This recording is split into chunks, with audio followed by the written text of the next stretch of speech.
نماز کے فائدے۔ نماز آنکھوں کی ٹھنڈک ہے۔ رسول اللہ صلی اللہ علیہ وسلم نے فرمایا، اور میری آنکھوں کی ٹھنڈک نماز میں رکھی گئی ہے۔ ابن القیم کہتے ہیں مقصد یہ ہے کہ جس چیز کے ساتھ آنکھ ٹھنڈک محسوس کرتی ہے اس کا رتبہ اس چیز کی نسبت اونچا اور بلند ہوتا ہے جس سے انسان محبت کرتا ہے۔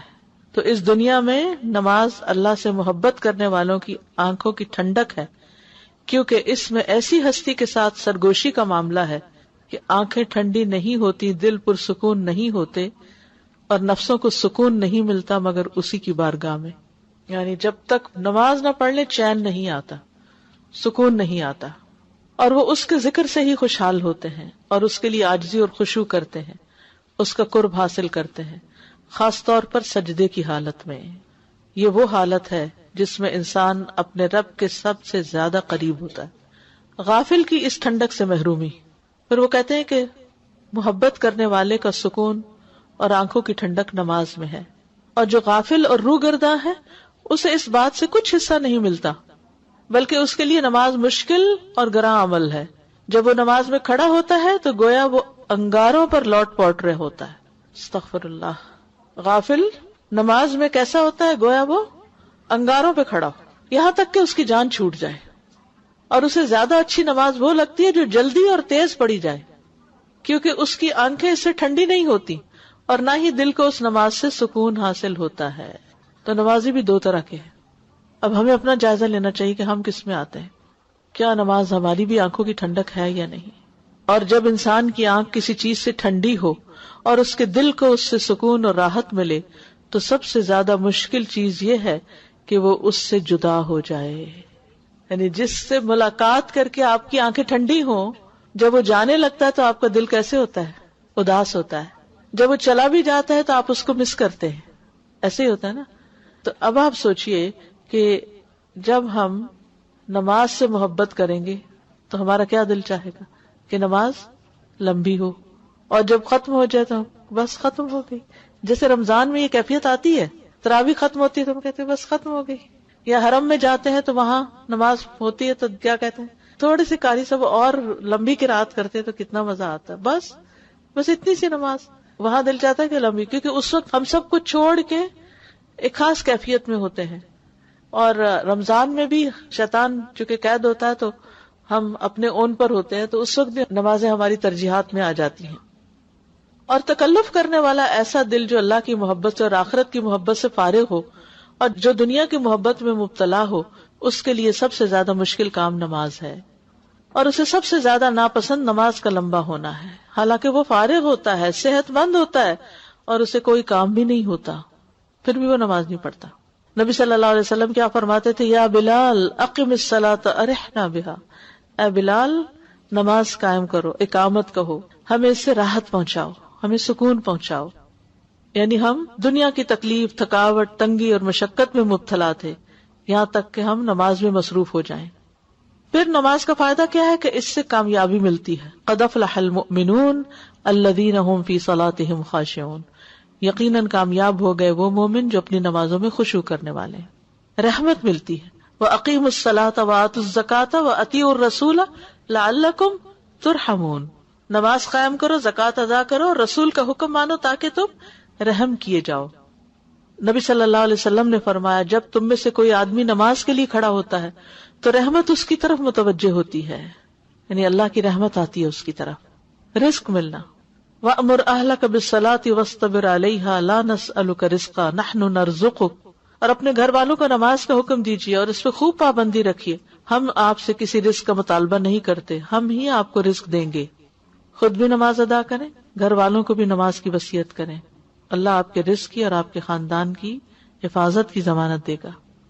فقر دور کرنا، نبی صلی اللہ علیہ وسلم نے فرمایا، اللہ تعالیٰ فرماتے ہیں اے ابن آدم تم اپنے آپ کو میری عبادت کے لیے فارغ کر لو، میں تمہارے دل کو بے نیازی سے بھر دوں گا اور تمہارا فقر دور کر دوں گا۔ فقر کیا ہوتا ہے؟ محتاجی، ضرورت مند ہونا۔ سبحان اللہ۔ اے ابن آدم تم اپنے آپ کو میری عبادت کے لیے فارغ کر دو، میں تمہارے دل کو بے نیازی سے بھر دوں گا، دنیا کا لالچ اور حرص ختم ہو جائے گا، اور تمہارا فقر بھی دور کر دوں گا، تمہاری ساری ضروریات پوری کر دوں گا۔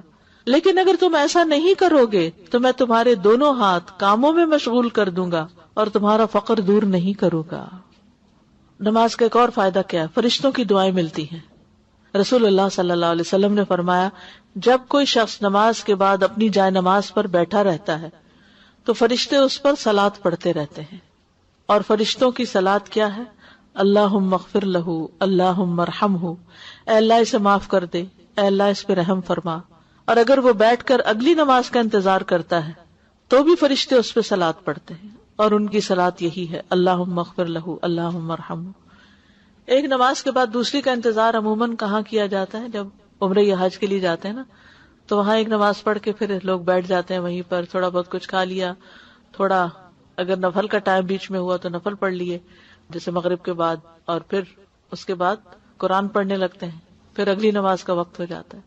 جتنی دیر یہ بیٹھتے ہیں لوگ ایک نماز سے دوسری نماز تک، فرشتے ان کے لیے دعائیں کرتے رہتے ہیں، دعائیں کرتے رہتے ہیں۔ فرشتے کیا دعا؟ اللہم اغفر لہ، اللہم ارحم، اللہ اس کو بخش دے، اللہ اس کو بخش دے، اللہ اس پہ رحم فرما۔ یقین مانیے اگر آپ کسی کو یہ جاب بھی دے دیں نا کہ میں تمہیں اتنے پیسے دوں گی، تم یہاں کھڑی رہو اور سارا وقت 1 گھنٹہ 1.5 گھنٹہ میرے لیے یہ 2 دعائیں پڑھو، دعا کرو، تو تھوڑی دیر کے بعد کہ میں تھک گیا ہوں، مجھے بریک چاہیے۔ لیکن ہمیں ان باتوں پہ یقین نہیں نا، اس لیے اس طرح کا کام کرنے کا بھی شوق نہیں۔ تو اعتکاف کا ایک فائدہ یہ ہے کہ اس میں انسان ایک نماز کے بعد دوسری نماز کا انتظار کرتا ہے، یہ کرنا چاہیے۔ ایک تو وہ اعتکاف ہوتا ہے نا جو رمضان میں ہوتا ہے، اور ایک آپ یہ بھی کر سکتے ہیں جیسے اب سردیوں میں دن چھوٹے آ رہے ہیں، جمعے کے دن آخری وقت میں دعائیں قبول ہوتی ہیں، عصر کا وقت جو ہے، عصر کے بعد سے لے کے مغرب تک کے وقت میں قبولیت کی گھڑی ہوتی ہے، تو آپ اس وقت بھی اعتکاف کی نیت کر سکتے ہیں۔ گھر والوں کو بتا سکتے ہیں کہ میں عصر سے مغرب کے بیچ میں نہیں ملوں گی، کوئی فون نہیں، کوئی کال نہیں، کچھ نہیں، اور اس وقت کچھ حصہ عبادت یعنی تلاوت وغیرہ، کچھ حصہ اذکار اور کچھ حصہ دعائیں۔ پھر خوف اور غم سے نجات ملنا، ان الذین آمنوا وعملوا الصالحات واقاموا الصلاة وآتوا الزکاة لهم اجرهم عند ربهم ولا خوف علیہم ولا هم يحزنون۔ بے شک جو لوگ ایمان لائے اور انہوں نے نیک اعمال کیے اور نماز قائم کی اور زکوٰۃ دی، ان کے لیے ان کا اجر ان کے رب کے پاس ہے، ان پر نہ کوئی خوف ہے نہ وہ غمگین ہوں گے۔ اللہ کی مدد ملنا، یا ایھا الذین آمنوا استعینوا بالصبر والصلاۃ ان اللہ مع الصابرین۔ حذیفہ بیان کرتے ہیں کہ نبی صلی اللہ علیہ وسلم کو جب کوئی مسئلہ درپیش ہوتا تو نماز پڑھنے لگتے۔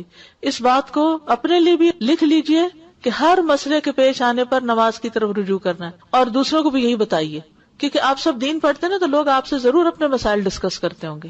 جب کوئی مسئلہ لے کر آئے تو اس کو آپ کیا کریں؟ نمازوں کی پابندی کریں۔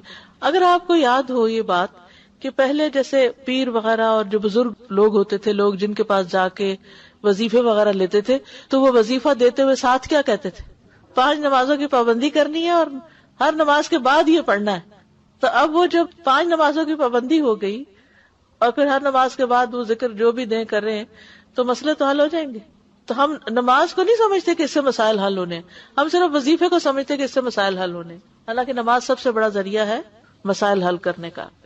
یہ حدیث جو ہے کہ اذا حزبہ امر صلی، نماز سے اللہ کی حفاظت ملتی ہے۔ آپ نے فرمایا جس نے صبح کی نماز پڑھی وہ شام تک اللہ کے ذمے میں ہے، یعنی اللہ کی حفاظت میں ہے۔ پھر صحت و تندرستی بھی ملتی ہے۔ امام ابن قیم کہتے ہیں نماز جسم اور روح کی مشترکہ ورزش ہے۔ یہ جملہ بھی جمز میں لکھ لیجئے، نماز جسم اور روح کی مشترکہ ورزش ہے۔ اب دیکھیں یوگا میں بھی کیا ہوتا ہے، فزیکلی بھی ایکسرسائز کرتے ہیں اور ساتھ کچھ منتر ونتر پڑھتے ہیں، تو نماز اس سے کہیں بہتر ہے اگر صحیح طریقے سے پڑھی جائے، اس لیے کہ اس میں قیام، رکوع، سجود اور قعدہ کی مختلف حرکات ہوتی ہیں، اور آدمی ایک حالت سے دوسری حالت میں منتقل ہوتا رہتا ہے اور اس کی وضع قطع بدلتی رہتی ہے۔ نماز میں جسم کے اکثر جوڑ متحرک رہتے ہیں، اسی لیے 2 رکعت اشراق جو ہے وہ دہا کی نماز جو ہے 360 جوڑوں کا صدقہ، کیونکہ سارے جوڑ ہل جاتے ہیں ایک دفعہ جب آپ نماز ادا کرتے ہیں۔ اس کے ساتھ ساتھ اکثر باطنی اعضاء جیسے معدہ، آنتیں، آلات تنفس اور غذا بھی ورزش کر رہے ہوتے ہیں، یعنی جو پیٹ میں غذا ہوتی، یعنی جب آپ نماز پڑھتے ہیں تو صرف یہ نہیں ہوتا کہ آپ کے جوڑ ہی ہل رہے ہیں، بلکہ اندر کے حصے جو ویسے نہیں حرکت کرتے، اب مثلا آپ جب رکوع کرتے ہیں اور رکوع کے بعد سجدہ کرتے ہیں تو یوں لگتا ہے نا ہر چیز الٹ گئی، اور اگر آپ لمبا سجدہ کریں تو اور بھی زیادہ ورزش ہو جائے گی. لیکن ورزش کے لیے نماز نہیں پڑھنی نا. یہ تو امام ابن القیم ایک بات سمجھا رہے ہیں، چونکہ فائدوں کی بات ہو رہی ہے نا، نماز کے فائدے. اور اس بات میں کوئی شک نہیں کہ نماز فی نفس سے ہی حفظان صحت کا باعث ہے، کیونکہ طہارت بھی ہے اس میں، اور صحت ایمان کی حفاظت اور دنیا اور آخرت کی سعادت کے علاوہ اس کی ادائیگی سے انسانی جسم کے فضلات ردیہ میں ٹاکسنز میں کمی آتی ہے، اور یہ چیز بدن کے لیے مفید ترین ہے. اسی طرح تہجد کی نماز حفظ صحت کے اسباب میں سے سب سے زیادہ نفع بخش ہے، یعنی ارلی رائزنگ جو ہے.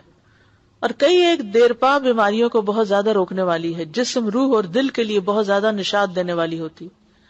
یعنی اس وقت جو اٹھتا ہے آپ دیکھیں کہ وہ اٹھنے میں ہی ایک عجب خوشی ہوتی، ایک سینس آف اچیومنٹ ہوتی ہے کہ میں نے اپنے نفس پہ قابو پا لیا اور میں اذان فجر سے پہلے اٹھ گیا.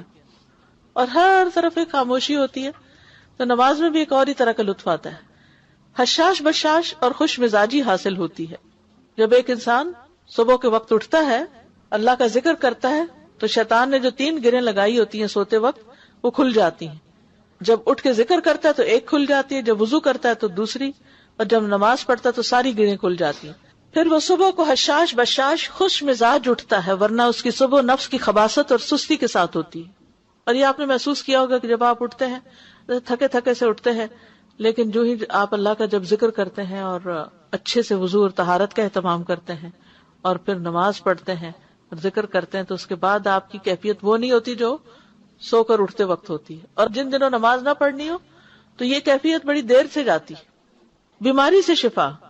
ابن القیم کہتے ہیں کہ اللہ کا ذکر کرنا، اس کی طرف متوجہ ہونا، اس کی طرف رجوع کرنا اور مدد کے لیے نماز کی طرف لپکنا، بس ایسا کرنے سے کتنے ہی ایسے علیل ہیں، بیمار ہیں، جنہیں شفا دی گئی، اور کتنے ہی ایسے بیمار ہیں جنہیں عافیت دے دی گئی. برائی اور بے حیائی سے حفاظت. ان الصلاۃ تنہی عن الفحشاء والمنکر. پھر آپ دیکھیے، کہتے ہیں آپ ذرا غور سے دیکھیں کہ اللہ نے نماز کو کیسا بنایا کہ وہ ہمارے اخلاق کو مزین کرتی ہے. نماز صرف حرکات، سکنات اور الفاظ کا نام نہیں، بلکہ یہ ہمارے کردار کو مہذب بناتی. ٹھیک ہے. امام ابن تیمیہ کہتے ہیں کہ نماز کو اگر اسی طرح ادا کیا جائے جیسے حکم دیا گیا تو یہ نماز اسے برائی اور بے حیائی سے روک دیتی ہے، اور جب وہ اسے نہ روکے تو اس بات کی دلیل ہے کہ وہ نماز کے حق کو ضائع کر رہا ہے، پھر اس کی نماز ہی ٹھیک نہیں. نماز سے روشنی ملتی ہے. نبی صلی اللہ علیہ وسلم نے فرمایا الصلاۃ نور، نماز نور ہے، غیر اخلاقی برائیاں دور ہوتی ہیں. سورۃ المعارج میں ہے بلا شبہ انسان تھوڑ دلا بنایا گیا، جب اسے کوئی تکلیف پہنچتی ہے تو گھبرا اٹھتا ہے، اور جب مال ملتا ہے تو بخیل بن جاتا ہے، سوائے نماز ادا کرنے والوں کے، وہ جو اپنی نمازوں پر ہمیشگی کرنے والے ہیں، ہمیشہ نماز پڑھتے ہیں. ایک آدمی نبی صلی اللہ علیہ وسلم کے پاس آیا اور کہا فلاں آدمی رات کو نماز تو پڑھتا ہے لیکن صبح کے وقت چوریاں کرتا ہے. آپ نے فرمایا ان قریب وہ جو نماز میں کہتا ہے وہ اس کو چوری سے روک دے گا، یعنی اگر اس کی نماز ٹھیک ہو گئی تو چوری بھی ختم ہو جائے گی. آزمائشیں دور ہونا. حذیفہ کہتے ہیں کہ انسان کا وہ فتنہ جو اس کی بیوی، اولاد اور پڑوسی میں ہوتا ہے، نماز، صدقہ اور اچھی بات اس کے لیے کفارہ بن جاتا ہے. یعنی جو مصیبت آنے والی ہوتی ہے ان پر، وہ نماز کی وجہ سے چلی جاتی ہے، گناہ مٹ جاتے ہیں. ان الحسنات یذہبن السیئات، گناہ دھل جاتے ہیں. جب وضو کر کے انسان نماز مکمل کرتا ہے تو ایسے نکلتا ہے جیسے ماں کے پیٹ سے گناہوں سے پاک نکلا تھا. گناہ جھڑ جاتے ہیں. مسند احمد کی روایت ہے مسلمان بندہ جب اللہ کا چہرہ چاہنے کے لیے نماز پڑھتا ہے تو اس کے گناہ اسی طرح جھڑ جاتے ہیں جیسے اس درخت کے یہ پتے جھڑ رہے ہیں. ایک اور حدیث میں آتا ہے بندہ جب نماز کے لیے کھڑا ہوتا ہے تو اس کے سارے گناہ لا کر اس کے کندھے پر رکھ دیے جاتے ہیں، تو جب بھی وہ رکوع کرتا ہے یا سجدہ کرتا ہے تو اس کے گناہ اس سے گر پڑتے ہیں، جیسے پتے جھڑتے ہیں، جیسے کوئی چیز کندھوں سے گر جاتی ہے، دھل جاتا ہے انسان.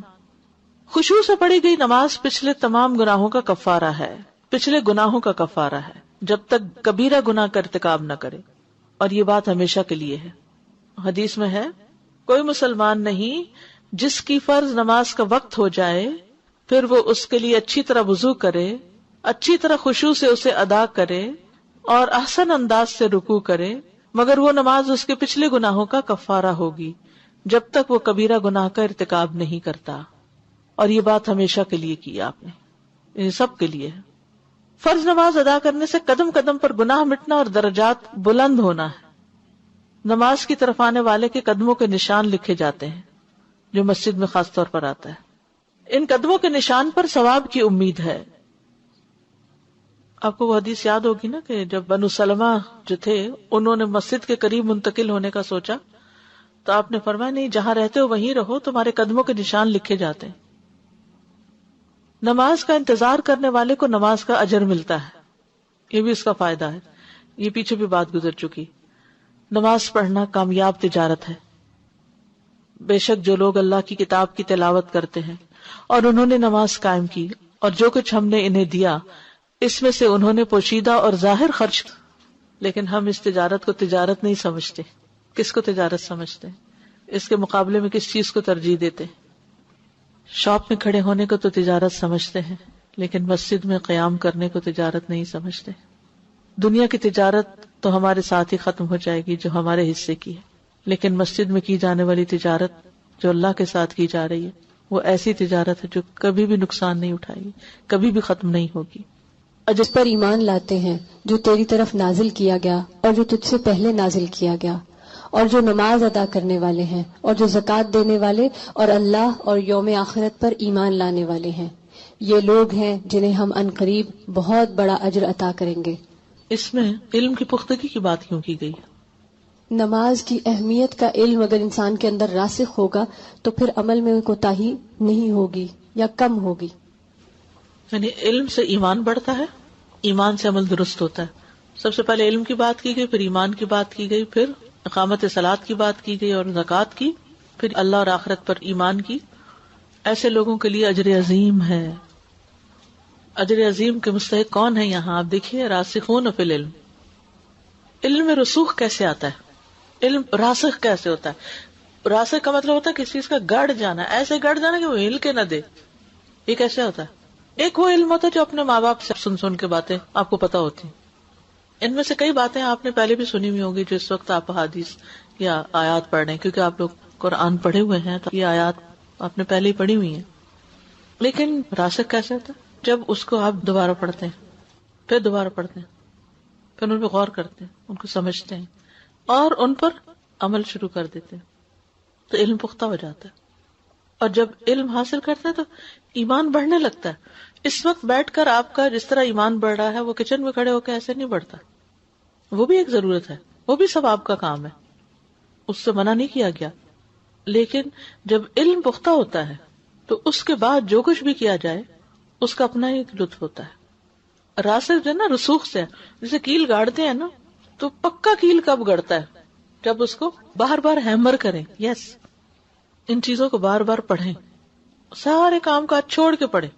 آپ یہ بھی کر سکتے تھے، اچھا ٹھیک ہے گھر میں سن لیں گے، صرف سننا اور بات ہے، سننا اور دیکھنا اور بات ہے، استاد سے سننا اور بات ہے، کلاس میں بیٹھ کے سننا اور بات ہے، سب کام چھوڑ چھاڑ کے بیٹھنا اور بات ہے۔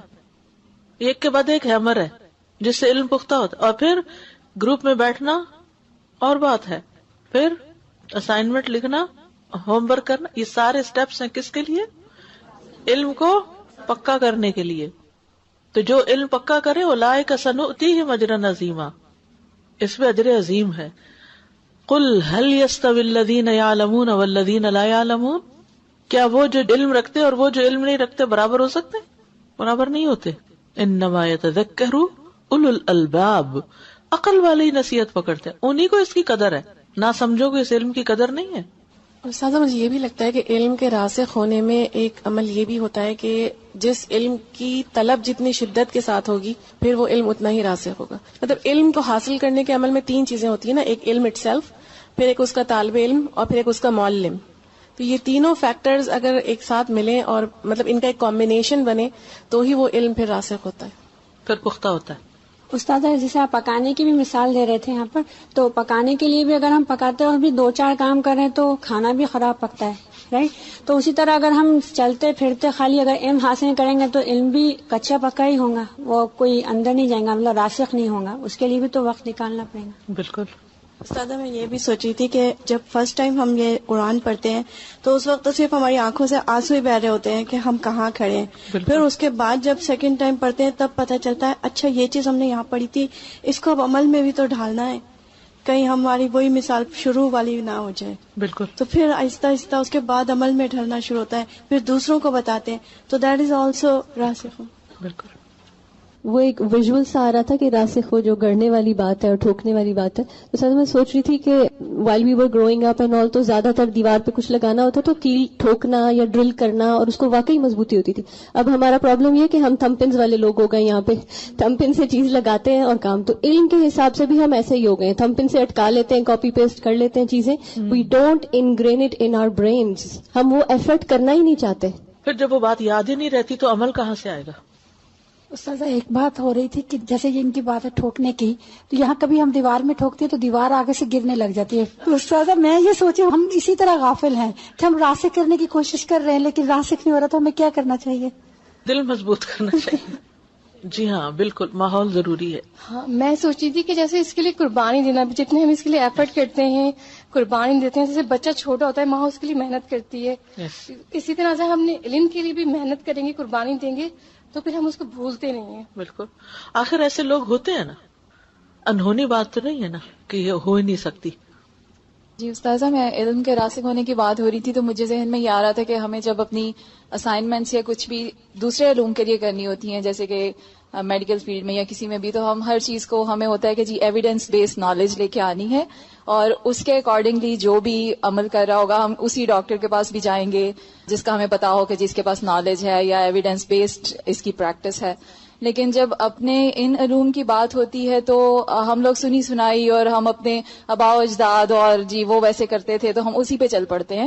بیسیکلی اس میں بھی رسوخ تبھی آئے گا جب ہم خود ریسرچ کریں گے اور پھر اس کو پڑھیں گے, اور پھر حوالوں کے ساتھ, لائک جیسے قرآن اور حدیث کے ریفرنسز کے ساتھ, کیونکہ ہمیں باقی اسائنمنٹس میں بھی ریفرنسز لانے ہوتے ہیں, peer reviewed, evidence based, everything, اس میں ہم بہت محنت کرتے ہیں, لیکن اس میں ہم لوگ وہ ایفرٹ نہیں لاتے ہیں, تو وہ جب تک وہ نہیں لائیں گے تو رسوخ نہیں آئے گا. بالکل, جزاک اللہ خیر. پھر نماز پڑھنے کا ایک فائدہ یہ ہے کہ نماز پڑھنے والوں کا اجر ضائع نہیں ہوگا. والذین یمسکون بالکتاب واقاموا الصلاۃ انا لا نضیع اجر المصلحین. اور جو لوگ کتاب کو مضبوطی سے پکڑتے ہیں, پھر علم کی بات ہو گئی, اور انہوں نے نماز قائم کی, یقیناً ہم اصلاح کرنے والوں کا اجر ضائع نہیں کرتے. پھر جہنم اور نفاق سے برات. رسول اللہ صلی اللہ علیہ وسلم نے فرمایا, جس نے 40 دن جماعت کے ساتھ نمازیں پڑھی اور امام کے ساتھ تکبیر اولا یعنی تکبیر تحریمہ پاتا رہا تو اس کے لیے 2 براتیں ہیں, ایک جہنم سے برات اور ایک نفاق سے برات. پھر نماز قبر میں بندے کی حفاظت کرتی ہے. میت کو جب اس کی قبر میں رکھا جاتا ہے تو وہ ان کے پلٹ جانے کے وقت ان کے جوتوں کی آواز سنتا ہے. سو اگر وہ مومن ہوتا ہے تو نماز اس کے سر کی طرف ہوتی ہے, روزہ اس کے دائیں طرف ہوتا ہے, زکوٰۃ اس کے بائیں طرف ہوتی ہے, اور دیگر نیک کام, صدقہ, نماز وغیرہ یعنی نوافل وغیرہ جو ہیں, لوگوں سے اچھائی کرنا, اس کے پاؤں کے پاس سے ہوتے ہیں. سو اس کے سر کے پاس کی طرف سے آیا جاتا ہے, یعنی کوئی بلا آتی ہے, مصیبت آتی ہے تو نماز کہتی ہے میری طرف سے آنے کا راستہ نہیں. تو قبر میں بھی بندے کی حفاظت ہوتی ہے. قیامت کے دن چمکدار نور ہوگا ان کے لیے جو اندھیروں میں مسجدوں کی طرف جاتے ہیں, ان کے لیے مکمل نور کی خوشخبری ہے. قیامت کے دن آنکھیں ٹھنڈی کرنے کا باعث ہوگی. ابن القیم کہتے ہیں, دنیا میں جس کی آنکھیں اپنی نماز کے ساتھ ٹھنڈی ہوں گی, آخرت میں اسی کی آنکھیں اپنے رب کے قرب سے ٹھنڈی ہوں گی. اللہ, پھر وہی دیدار سے ٹھنڈک پائے گا. اگر دنیا میں ملاقات کے وقت کوئی سکون نہیں نماز پڑھ کے ملا تو وہاں کیا ملے گا؟ وضو اور سجدوں کی وجہ سے اعضاء کی چمک اور روشنی ہوگی. آپ نے فرمایا, اس دن میرے امتیوں کی پیشانیاں سجدوں کی وجہ سے روشن اور وضو کی وجہ سے ان کے اعضاء چمک رہے ہوں گے. قیامت کے دن برہان اور نجات کا ذریعہ ہوگی. آپ صلی اللہ علیہ وسلم نے نماز کا ذکر کرتے ہوئے فرمایا, جو شخص اس کی حفاظت کرے گا تو یہ اس کے لیے قیامت کے دن روشنی, دلیل اور نجات کا باعث بن جائے گی. نمازوں کی کثرت سے نبی صلی اللہ علیہ وسلم کی صحبت نصیب ہوگی. ایک شخص کو آپ نے کہا کہ مانگو, کیا مانگتے ہو؟ تو اس نے کہا جنت میں آپ کا ساتھ چاہتا ہوں. فرمایا کچھ اور؟ اس نے کہا بس یہی. تو آپ نے فرمایا اپنے معاملے میں سجدوں کی کثرت کے ساتھ میری مدد کرو, یعنی سجدے زیادہ کرو گے تو پھر وہاں حاصل ہوگا وہ جو تم چاہتے ہو. آگ سے بچانے والی. رسول اللہ صلی اللہ علیہ وسلم نے فرمایا, وہ آدمی ہرگز دوزخ میں نہیں جائے گا جس نے سورج نکلنے سے پہلے اور سورج غروب ہونے سے پہلے نماز پڑھی, یعنی فجر اور عصر کی, ان کی پابندی کی. فجر کے وقت لوگ کام پہ جا رہے ہوتے ہیں تو رہ جاتی ہے, اور عصر کے وقت واپس آ رہے ہوتے ہیں تو رہ جاتی ہے. پھر سجدے کے نشانات پر آگ حرام ہے. رسول اللہ صلی اللہ علیہ وسلم نے فرمایا قیامت کے دن جب اللہ بعض دوزخیوں پر رحمت کرنے کا ارادہ فرمائے گا تو اللہ تعالیٰ فرشتوں کو حکم دے گا کہ وہ دوزخ سے ایسے لوگوں کو باہر نکال لائیں جو اللہ کی عبادت کرتے تھے. یعنی عبادت کے ساتھ جو اور غلط کام کیے اس بنا پہ انہیں سزا مل رہی ہے، لیکن انہیں کہا جائے گا نکال لیں. فرشتے انہیں سجدے کے نشانات سے پہچان کر دوزخ سے نکال لیں گے. اللہ نے آگ پر حرام کیا کہ وہ سجدے کے نشانوں کو کھائے، پس وہ انہیں آگ سے نکال لیں گے. جہنم کی آگ ابن آدم کے تمام حصوں کو کھا جائے گی سوائے سجدوں کے نشان کے. نمازی کو جنت میں داخل کرنا اللہ پر حق ہے. جو شخص اللہ اور اس کے رسول پر ایمان لائے، نماز قائم کرے، رمضان کے روزے رکھے تو اللہ پر حق ہے کہ وہ اسے جنت میں داخل کر دے. نماز کو ضائع نہ کرنے والے سے جنت کا وعدہ. رسول اللہ صلی اللہ علیہ وسلم نے فرمایا اللہ تبارک و تعالیٰ نے بندوں پر 5 نمازیں فرض کر دی ہیں. جو شخص انہیں اس طرح ادا کرے کہ ان میں سے کسی چیز کو ضائع نہ کرے اور نہ ان کا حق معمولی سمجھے تو اللہ تعالیٰ کا وعدہ ہے کہ اسے جنت میں داخل کرے گا. اور جو انہیں اس طرح ادا نہ کرے تو اللہ کا اس سے کوئی وعدہ نہیں، چاہے تو اسے سزا دے چاہے تو معاف کر دے. نماز کے رکوع اور سجود اور اوقات کا دھیان رکھنے والوں کے لیے جنت کا وعدہ ہے. نمازوں کی کثرت سے انسان شہادت کے درجے سے بھی آگے نکل جاتا ہے. دیکھیں نا، من النبیین والصدیقین والشہداء والصالحین، تو صدیقین کے درجے کو انسان پہنچ جاتا ہے، کیونکہ نماز ایک ایسی چیز ہے نا کہ جس سے انسان اپنی سچائی کو ثابت کرتا ہے. ابو ہریرہ کہتے ہیں کہ قبیلہ قزاع کے خاندان بلی کے 2 شخص نبی صلی اللہ علیہ وسلم پر ایمان لائے. جب ریسنٹلی ہم نے پڑھا ہے، یمن کا قبیلہ تھا نا قزاع، بنو ازرا اور بنو القین اور بلی. ان میں سے ایک تو جہاد کرتے ہوئے شہید ہو گیا اور دوسرا اس کے بعد 1 سال مزید زندہ رہا. طلحہ بن عبید اللہ کہتے ہیں میں نے خواب میں دیکھا کہ وہ شخص جس کا 1 سال بعد انتقال ہوا ہے اس شہید سے پہلے جنت میں داخل ہوا ہے. مجھے اس پہ بہت تعجب ہوا. صبح کسی نے رسول اللہ صلی اللہ علیہ وسلم کو اس خواب کے بارے میں بتایا تو آپ نے فرمایا کیا اس نے اس کے بعد رمضان کے روزے نہیں رکھے اور سال بھر کی فرض نمازوں کی 6000 اور اتنی زیادہ رکعتیں نہیں پڑھی؟ تو جس کی نمازیں زیادہ اس کا جنت میں داخلہ بھی پہلے. VIP ہیں نا ایسے لوگ، اور جو نوافل اور سنتیں اور یہ سب ادا کرتے ہوں تو نمازوں کے پوائنٹس بڑھانے کی فکر کریں. جنت کے ہر دروازے سے لے جانے کا باعث. عبداللہ ابن عمر کہتے ہیں رسول اللہ صلی اللہ علیہ وسلم ممبر پر چڑھے اور فرمایا نہیں میں قسم کھاتا ہوں، نہیں میں قسم کھاتا ہوں، نہیں میں قسم کھاتا ہوں. پھر نیچے اتر گئے اور فرمایا خوش ہو جاؤ، خوش ہو جاؤ، بے شک جس نے 5 نمازیں پڑھی اور کبیرہ گناہوں کا ارتکاب نہ کیا وہ جنت کے جس دروازے سے چاہے گا داخل ہوگا. اور کبیرہ گناہ کیا؟ والدین کی نافرمانی، اللہ کے ساتھ شرک کرنا، جان کا قتل کرنا، پاک دامن عورت پر زنا کی تہمت لگانا، یتیم کا مال کھانا، جنگ سے بھاگنا، سود کھانا. خوبصورت بالا خانوں کا حصول. رسول اللہ صلی اللہ علیہ وسلم نے فرمایا جنت میں ایسے بالا خانے بھی ہیں جن کا اندرونی حصہ باہر سے نظر آتا ہے اور بیرونی حصہ اندر سے نظر آتا ہے. دنیا میں جیسے گلاس کے ہوتے ہیں، گلاس ہاؤس. ایک دیہاتی نے پوچھا یا رسول اللہ صلی اللہ علیہ وسلم یہ کس کے لیے ہیں؟ فرمایا اس شخص کے لیے جو اچھی بات کرے، کھانا کھلائے اور جب لوگ رات کو سو رہے ہوں تو صرف اللہ کے لیے نماز ادا کرے. تو اس کے لیے خوبصورت محلات ہیں.